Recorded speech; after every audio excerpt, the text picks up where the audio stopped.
আসসালামু আলাইকুম। Hello everyone, আসসালামু আলাইকুম।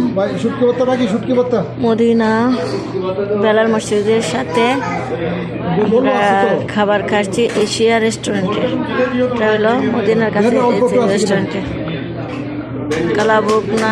কালাবুনা আলু ভর্তা আমার পছন্দ, সবজি থাক লাগবে না, আলু ভর্তা দিচ্ছে লাগবে না করো।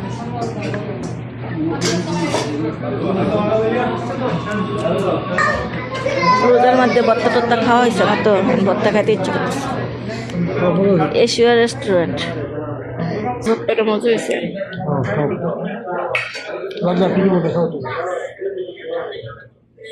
কালো বোনানা নিলাম। এশিয়া রেস্টুরেন্টে খাবার মজাই আছে, আসলে এখানে মদিনা খাবে, এশিয়া রেস্টুরেন্টে খাবে, অনেক স্বাদ। খাওয়া শেষ,